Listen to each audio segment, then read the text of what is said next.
नमस्कार विद्यार्थियों, आज हम कक्षा 8 की पुस्तक बसंत भाग 3 का अध्याय 12 शुरू करने जा रहे हैं। अध्याय है सुदामा चरित्र, यानी कि पद्यांश है ये आपका, और ये पद्यांश है नरोत्तम दास जो हैं उनके द्वारा रचित है सुदामा चरित्र। तो ये भक्तिकालीन कवि हैं नरोत्तम दास, और इन्होंने कृष्ण और सुदामा का जो मित्रता है उसका वर्णन किया है। और श्री कृष्ण और जो सुदामा जी हैं वह बचपन के मित्र हैं। तो सुदामा जी जब आते हैं, यानी कि जब द्वारिका में आते हैं, उनके जो भाव हैं उसको प्रस्तुत किया गया है। सुदामा किस प्रकार सहायता लेने के लिए श्री कृष्ण के पास आते हैं। शीस पगाना झांघा तन में प्रभु जाने को एही, बसे के ही ग्रामा, धोती फटी सी लटी दुपटी, अरु पाए उपहन को नहीं सामा, द्वार खड़ो द्विज दुर्बल एक, रेहो चक्षो बंदूसा अभी रामा, पूछत दीन दयाल को धाम, बतावत अपनो नाम सुदामा। तो इसमें कवि जो हैं वो कह रहे हैं नरोत्तम दास जी कि शीस यानी कि सिर पर, पगा यानी कि पगड़ी, जंघा यानी कि वस्त्र, केही यानी कि किसी, लटी यानी कि मुड़ी हुई या तुड़ी हुई, दुपट्टी यानी कि उनका जो दुपट्टा है, अरु यानी कि और, उपहन यानी कि जूते, उपहन यानी कि जूते, सामा यानी कि चिन्ह है, द्विज यानी कि ब्राह्मण को द्विज कहा जाता है, चिक्सो यानी कि चकित होकर, और अभिरामा यानी कि सुंदरता, दीन दयाल यानी कि गरीबों पर दया करने वाले श्री कृष्ण के लिए, धाम यानी कि भवन। तो इसमें कवि कह रहे हैं कि जो शीस पगाना झांगा यानी कि प्रभु जब वहाँ के द्वार पे आते हैं सुदामा जी, तो उनका वर्णन किया गया है। द्वारपाल उनका वर्णन करते हुए कह रहे हैं कि श्री कृष्ण के पास जब द्वारपाल उनकी सूचना के लिए जाता है, यानी कि सूचना देने के लिए जाता है कि द्वार पर ऐसा व्यक्ति आया है जिसके सिर पर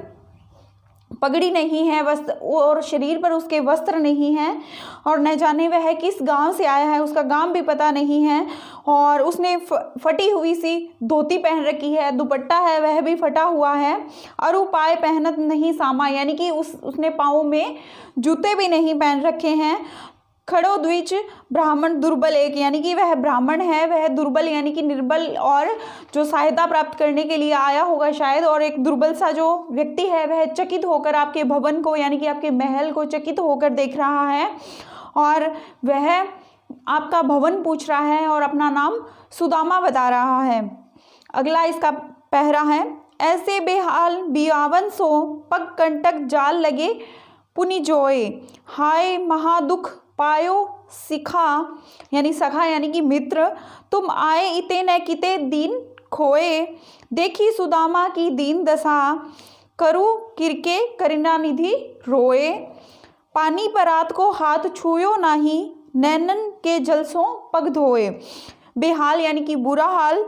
बीवाइन यानी कि फटी हुई एड़ियाँ जो होती हैं, पग यानी कि उनके पैर, कंटक जाल यानी कांटों से भरा हुआ, पुनि यानी कि बार बार, जोए यानी कि देखना, इते यानी कि इधर, किते यानी कि इधर उधर या किधर, करुणा करके यानी कि दया करके, छुयो यानी कि छुआ। तो इसमें जो कवि हैं वह वर्णन करते हुए, इनके मिलन का वर्णन करते हुए कह रहे हैं कि जब द्वारपाल ने सुदामा के बारे में श्री कृष्ण को बताया तो वे बाहर जाते हैं और सुदामा जी को आदर सहित राजभवन में लाते हैं। पग कंटक जाल सो पुनित बेहाल बिगाई सो, यानी कि उनके जो पैर फटे हुए हैं, उनकी जो एड़ियां हैं वह फटी हुई हैं, बहुत ही बुरे तरीके से फटी हुई है, और उनके जो पैर हैं, यानी कि जब मेहमान आते थे पहले ज़माने में तो उनके पैर धुलाए जाते थे, तो उनके पैर धोने के लिए जैसे ही वो परात या कोई बर्तन आगे करते हैं उनमें पैर रखते हैं तो यह देखते हैं कि उनके पैरों में कांटे लगे हुए हैं, और उनका जो पैर हैं वो फटे हुए हैं, बुरे तरीके से फटे हुए हैं। तो उनका ये हाल देखकर श्री कृष्ण की आंखों में आंसू आ जाते हैं, यानी कि करुणानिधि रोए, यानी कि इतने दिन वो कह रहे हैं कि इतने न किते न दिन खोए, यानी कि तुम इतने दिन क्यों नहीं आए मेरे पास, तुम्हारी ऐसी दशा थी फिर भी तुम मेरे पास सहायता प्राप्ति करने के लिए क्यों नहीं आए। और सुदामा जी की ऐसी, अपने मित्र की ऐसी दशा देखकर श्री कृष्ण की आंखों में आंसू आ जाते हैं, या करुणानिधि रोए, यानी कि करुणानिधि श्री कृष्ण रोने लगते हैं। पानी परात हाथ छुयो नहीं, नैनन जल पग धोए, यानी कि उन्होंने जो परात में उन्होंने पानी ले रखा था एक मग में, जिसे वो परात में पैर धो रहे थे, उसको छुआ तक नहीं, और उनकी जो आंखों में आंसू आए उसी से ही उनके पैर धुल गए।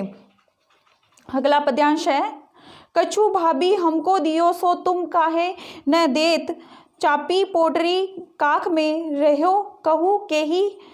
हेतु, आगे चना गुरु माता दिए ते, ले तुम चाबी हमें नहीं दिने, श्याम का शो मुस्काए सुदामा, सो चोरी की बान में हूँ जो प्रवीणे, पोटरी काख में चापी रहे तुम, खोलत नहीं सुधा रस भीने, पाछिली बानी अजो न तजो तुम, तसेई भाभी के तुंदल कीने। यानी कि वो श्री कृष्ण का वर्णन करते हुए कह रहे हैं कि चापी यानी दबाकर रखना, काख यानी कि अपनी बगल में रखना, हेतु यानी कि कारण, चाबी यानी कि चबाना, दिने यानी दीन, बान यानी कि आदत, प्रवीणे यानी कि चतुर, सुधारस यानी कि अमृत, भीने यानी कि भीगे हुए, पिछली यानी कि पिछली बार की तरह, अजो यानी कि आज भी, तुंदल यानी कि चावल। तो इसमें जो श्री कृष्ण हैं वो जब श्री कृष्ण के पास सुदामा जी जब आते हैं तो वो उनको जो उनकी भाभी यानी कि जो सुदामा जी की पत्नी है वो उनको एक पोटली में उपहार स्वरूप चावल देकर भेजती हैं कि आप जाकर ये चावल उनको दे देना। लेकिन सुदामा जी का यह प्रयास नहीं हो पाता, वह ऐसे कर नहीं पाते क्योंकि वो राजसी ठाट बाट देखकर श्री कृष्ण के उनको ऐसे संकोच होता है कि मैं किस प्रकार इनको ये चावल दूं। तो श्री कृष्ण उसको छुपाते हुए देख लेते हैं, तो वह कह रहे हैं कि कछु भाभी हमको दियो सो तुम काहे न देत, यानी कि वो उनको बगल में छुपाते हुए देख लेते हैं। तो श्री कृष्ण कह रहे हैं कि जो भाभी ने आपको दिया है वो मुझे आप क्यों नहीं दे रहे हैं, रहो कहो न हेतु, आगे चना गुरु माता दिए थे। यानी कि पहले से ही तुम्हारी आदत है कि जब गुरु माता ने, बचपन की बात कह रहे हैं ये, कि जब गुरु माता ने जब आपको चने दिए थे तो आप उसको अकेले ही चबा गए थे, यानी कि सुदामा जी उनको अकेले ही खा गए थे, श्री कृष्ण को नहीं दिए थे। तो आपकी ये पुरानी आदत है।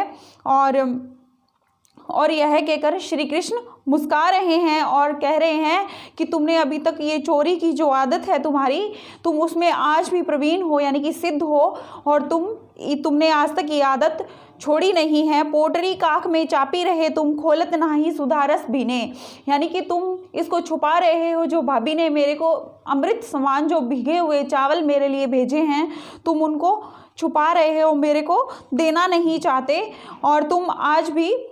चतुर हो और स्वादिष्ट चावलों की पोटली क्यों नहीं खोल रहे हो। आज तक तुमने अपनी पुरानी आदत नहीं छोड़ी है, तुम इन चनों की तरह इन चावलों को भी अकेले चबाना चाहते हो। वह पुलकनी वह उठी मलिनी, वह आदर की बात, वह पठविनी गोपाल की, कछु न जानी जात। कहाँ भयो जो अब भयो हरि को राज समाज, हो आवत नाही हुते, वाही पठियो ठेली, घर घर कर ओढ़त फिरे तनक दही के काज, अब कहियो सुझाई के बहुधन धरो सकेली। यानी कि वर्णन किया गया है, सुदामा जी जब उनसे आज्ञा प्राप्त करके अपने घर की ओर चलते हैं तो उसका वर्णन है इसमें। तो कवि कह रहे हैं, पुलकित यानी कि प्रसन्नता, मिलिनी यानी कि प्रेम पूर्वक मिलना, पटवनी यानी कि विदाई की जब वेला आती है उसको लिए कहा गया है, जानी जात यानी कि समझ में आती है, ठेली यानी कि जबरदस्ती, ओढ़त फिरे यानी कि हाथ फैलाए घूमता रहता था, सकेली यानी कि खिसका कर। तो इसमें कवि कह रहे हैं कि जब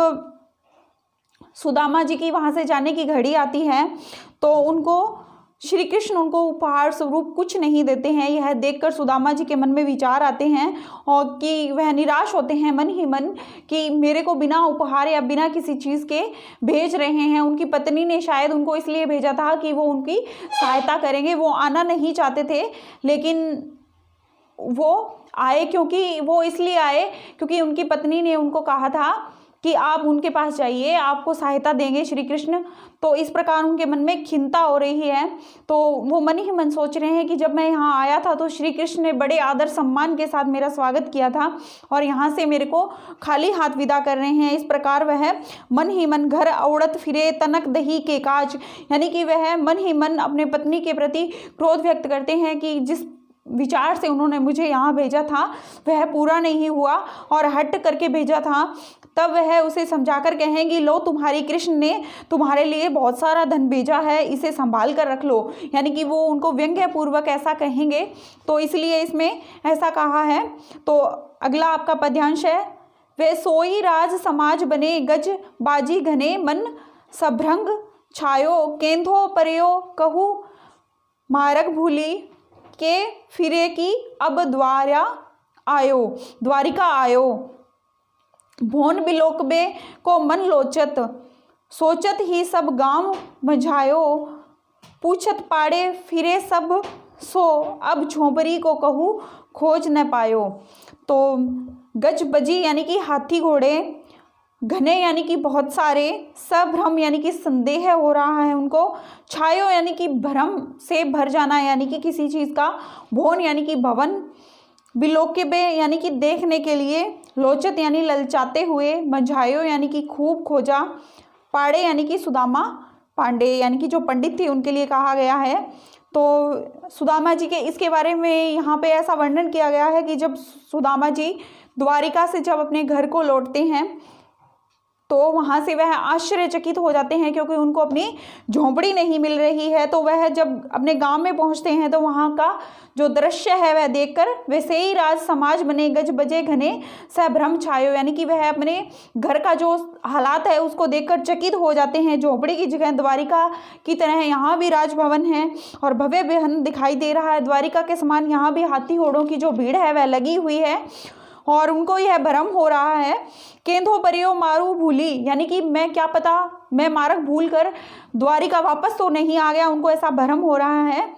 और भवन बिलोके को मन लोचत, यानी कि उस भवन को देख देख कर उनकी जो हालत है वह सोचने लायक हो गई है। वह सोच रहे हैं कि ऐसा कैसे हो सकता है और वह अपने घर को ढूंढ रहे हैं, यानी कि अपनी झोंपड़ी को ढूंढ रहे हैं। पूरे गांव में उन्होंने पूछ लिया कि मेरी झोंपड़ी कहाँ है, लेकिन अभी तक उनको अपनी झोंपड़ी नहीं मिली है। तो वह इस प्रकार अपना सारा गांव घूम लेते हैं लेकिन उनको झोंपड़ी नहीं मिलती है। अगला पदांश है कि वह टूटी सी छानी हती कह कंच के अब धाम सुहावत के पग में पहनी न हती कहे गजराजू ठाडे महावत भूमि कठोर ते रात कटे कह कोमल सेज पे नींद न आवत के झुरतो नहीं कोंधो सवा प्रभु के प्रताप ते दाख न भावत। तो इसमें जो कवि हैं वह कह रहे हैं कि जब उनकी झोंपड़ी है वह एक महल के रूप में परिवर्तित हो जाती है तो उसके बाद का वर्णन किया गया है इसमें के यानी कि कहाँ, छानी यानी कि झोंपड़ी, हती यानी कि हुआ करती थी, कंचन यानी सोने के, धाम यानी कि राजमहल, कटे यानी कि बीतती है, सेज यानी कि बिस्तर, जुड़ते यानी मुश्किल से मिलता था, केंदो यानी सवा यानी कि इस तरह जंगली जो चावल है उनके लिए कहा गया है। केंदो सवा यानी कि जंगली जो चावल है उसका प्रकार है ये। भावत यानी कि अच्छा नहीं लगता। तो इसमें जो नरोत्तम दास जी हैं वह अपनी इस कविता का वर्णन करते हुए कह रहे हैं कि द्वारिका से लौटने के बाद सुदामा के पूरी तरह से दिन बदल गए हैं और अब वह काफ़ी प्रसन्न और संपन्न हो गए हैं। तो उनको कृष्ण की जो है कृपा उसका वो बखान करते हुए कह रहे हैं कि श्री कृष्ण की कृपा होने के बाद अब सुदामा राज से ठाट बाट हो गए हैं। कहाँ तो वह टूटी सी झोंपड़ी थी और कहाँ आज मेरे पास राजमहल है,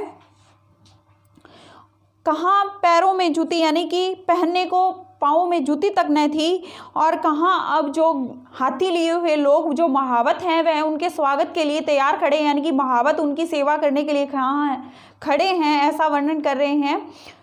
और कहाँ वो रात को नंगी भूमि पर सोते थे, यानी कि कठोर भूमि पर वो सोकर अपना जो है वो रात्रि विश्राम करते थे और कहाँ आज उनको मुलायम जो है वो मिल रहे हैं, बिस्तर मिल रहे हैं, कोमल गद्दों पर कोमल सैया पर वह नींद ले पा रहे हैं। कहाँ उन्हें पेट भरने के लिए सवा जैसे जंगलों में जाकर चावल भी नहीं मिल पाते थे और कहाँ उन्हें दाख यानी कि जो अब अंगूर के रूप में कह सकते हैं कि उन्हें अंगूर भी अच्छे नहीं लग रहे हैं क्योंकि उनके पास इतना धन और इतनी पर्याप्त सामग्री हो गई है कि उन्हें अब अंगूर भी अच्छे नहीं लग रहे हैं। तो ये आपका पद्यांश था बहुत अच्छा है सुदामा चरित्र। तो इसमें मित्रता का बहुत अच्छे तरीके से वर्णन किया गया है, तो आप इसको पढ़ेंगे तो आपको बहुत अच्छा लगेगा। सुदामा चरित्र नरोत्तम दास की बहुत अच्छी कविता है। तो अब हम आपके करते हैं प्रश्न उत्तर। सुदामा की दीन दशा देखकर श्री कृष्ण को क्या मनोदशा हुई, अपने शब्दों में लिखिए। तो आप लिख सकते हैं कि जब उन्होंने अपने मित्र को इस दीन दशा में देखा कि वो इतने ऐसे हो गए हैं, उनके पैर फटे हुए हैं और उनकी दशा इतनी ख़राब हो गई है, इतनी गरीबी में वो जी रहे हैं, तो ये देखकर उनके जो है उनको रोना आ जाता है श्री कृष्ण जी को। अगला प्रश्न है, पानी परात को हाथ छुयो नहीं, नैनन के जल छू पग धोए, पंक्ति में वर्णित भाव को अपने शब्दों में वर्णित कीजिए। तो इसमें आप लिख सकते हैं कि श्री कृष्ण जब अपने मित्र की ऐसी दशा देखते हैं तो उनको रोना आ जाता है, और जो पानी लेकर वो पैर धोने के लिए जो पानी लेकर आए थे उनको उस पानी की आवश्यकता नहीं होती, वो केवल अपने जो उनके आंसू आ रहे हैं उनसे ही श्री कृष्ण जो हैं सुदामा जी के पैर धो रहे हैं। चोरी की बान में जो प्रवीणे, यानी कि जो इस पंक्ति में है उसके जो क्वेश्चन है आपके 3, उपयुक्त पंक्ति में कौन किसके लिए कह रहा है, तो यह श्री कृष्ण अपने मित्र सुदामा के लिए कह रहे हैं। इस कथन को की पृष्ठभूमि स्पष्ट कीजिए, यानी कि इस जो प्रश्न है चोरी की बान में हो जू प्रवीणे, तो इसका आपको स्पष्ट करना है। तो सुदामा गरीब हो गए थे बहुत ज़्यादा, तो वो आर्थिक जो है सहायता लेने के लिए जो श्री कृष्ण के पास आते हैं, और उपहार स्वरूप जब वो चावल लेके आते हैं तो उनको ऐसे लगता है कि मैं तो इतना गरीब हूँ, मेरे पास तो थोड़े से चावल हैं, तो मैं श्री कृष्ण को किस प्रकार दूँ, उनको देने में ऐसे अलग सा लग रहा है, तो वह उनको देते नहीं हैं। तो श्री कृष्ण उनको देख लेते हैं चावल छिपाते हुए, तो श्री कृष्ण कह रहे हैं कि तुम्हारी अभी तक चोरी की आदत है वो गई नहीं है। अगला है, इस उपालंब के पीछे कौन सी पौराणिक कथा है। तो इस उपालंग जो आश्रम है, जब वह रहते थे किसी मुनि के जब आश्रम में रहते थे, तो उन्होंने जब भोजन करने के लिए जो लकड़ियां खत्म हो गई तो ऋषि की पत्नी श्री कृष्ण और लकड़ियां लाने के लिए जंगल में भेज दिया था, और भूख लगने के कारण एक पोटली में उनको चने दे दिए थे, जिन्हें सुदामा ने अपने पास रख लिया। और श्री कृष्ण पेड़ और पे चढ़ के लकड़ियां काट रहे थे, तो उसके बाद जो गुरुमाता ने हैं तो उनके जो चने दिए थे वो सुदामा जी नीचे खड़े खड़े अकेले ही चबा जाते हैं। तो इस प्रकार ये पौराणिक कथा थी। अगला है, द्वारिका से खाली हाथ लौटते समय सुदामा मार्ग में क्या क्या सोचते जा रहे थे, वह कृष्ण के व्यवहार से क्यों खींच रहे थे, सुदामा के मन की दुविधा को अपने शब्दों में प्रकट कीजिए। तो आप इस प्रकार लिख सकते हैं कि वह मन ही मन सोच रहे थे कि किस प्रकार मेरी पत्नी ने मुझे हट करके भेजा था, क्योंकि वो सुदामा जी श्री कृष्ण के पास आर्थिक सहायता के लिए आना नहीं चाहते थे, लेकिन वो हट पूर्वक उनको वहाँ भेजती हैं। तो उनके मन ही मन में विचार आते हैं कि मैं अपनी पत्नी को जाकर व्यंग्य रूप में कहूँगा कि लो तुम्हारे लिए श्री कृष्ण ने बहुत सारा धन भेजा है और तुम उसको संभाल कर रख लो। तो उनके मन में आता है कि ये कहाँ तो घर घर में माखन चुराता हुआ फिरता था, और आज इसके पास धन आ गया है तो ये कहाँ से मुझे देने लगा, ये तो खुद चोरी कर कर माखन खाता था, तो यह मुझे कुछ नहीं दे सकता। तो इस प्रकार उनके मन में विचार आते हैं। अगला प्रश्न है, अपने गांव लौटकर जब सुदामा अपनी झोंपड़ी नहीं खोज पाए तब उनके मन में क्या क्या विचार आए, कविता के आधार पर स्पष्ट कीजिए। तो आप इसमें लिख सकते हैं कि जब सुदामा जी जब अपने गांव लौटते हैं तब उनको अपनी झोंपड़ी नहीं मिलती, तो उनको ऐसे लगता है कि वो द्वारिका वापस आ गए हैं, रास्ता भटक गए होंगे, तो वो द्वारिका में वापस प्रवेश कर गए होंगे। उनकी झोंपड़ी है वह महल बन चुकी है, तो उनको अपनी झोंपड़ी की पहचान नहीं आ रही है कि इस जगह थी मेरी झोंपड़ी लेकिन कहाँ गई, क्या पता मैं रास्ता भटक के द्वारिका वापस आ गया हूँ, वह पूरे गाँव में पूछते हुए फिरते हैं। तो इस प्रकार आप इस क्वेश्चन का आंसर दे सकते हैं। तो ये आपके प्रश्न उत्तर थे। तो मैं समझती हूँ कि आपको बहुत अच्छे तरीके से ये अध्याय समझ में आया होगा। धन्यवाद।